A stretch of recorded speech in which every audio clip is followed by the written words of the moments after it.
Assalamualaikum warahmatullahi wabarakatuh. Perkenalkan, nama saya Vina Gading Septiani dengan NIM 432200162. Tujuan saya membuat video ini adalah untuk memenuhi tugas besar 2 mata kuliah perekonomian Indonesia. Di video kali ini, saya akan membahas mengenai kondisi perekonomian di Indonesia. Pertama-tama, mari kita bahas mengenai konsep dan tujuan dari kebijakan otonomi daerah.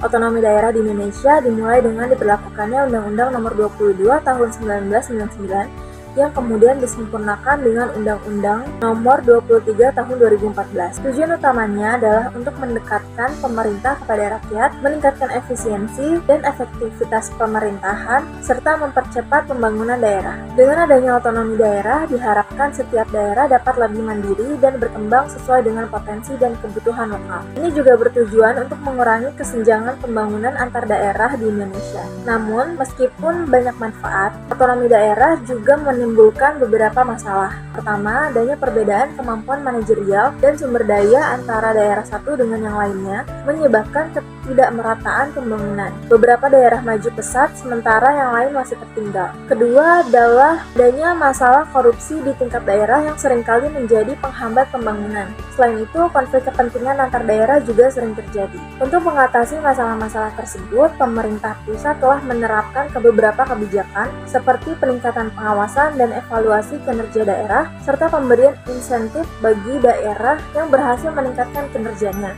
Selain itu, pemerintah pusat juga mendorong penerapan e-governance untuk transparansi dan akuntabilitas yang lebih baik. Kebijakan fiskal memainkan peran penting dalam percepatan pembangunan struktural di Indonesia. Pemerintah melakukan alokasi anggaran yang signifikan untuk infrastruktur, pendidikan, dan kesehatan. Misalnya APBN 2024 memprioritaskan pembangunan infrastruktur di daerah-daerah tertinggal dan meningkatkan investasi di sektor pendidikan. Kebijakan fiskal ini bertujuan untuk memperkuat fondasi ekonomi nasional dan meningkatkan daya saing Indonesia di kancah global. Dalam menghadapi globalisasi ekonomi, kebijakan percepatan pembangunan menjadi sangat penting. Dengan infrastruktur yang kuat dan SDM yang berkualitas, Indonesia dapat lebih kompetitif di pasar global. Ini memungkinkan Indonesia untuk menarik lebih banyak investasi asing dan memperluas pasar ekspor. Kebijakan ini juga membantu Indonesia untuk lebih adaptif terhadap perubahan ekonomi global seperti digitalisasi dan otomasi industri. Namun, Indonesia masih menghadapi tantangan besar di masa depan. Tantangan utama meliputi peningkatan kualitas SDM, inovasi teknologi, dan penciptaan lapangan kerja yang berkelanjutan.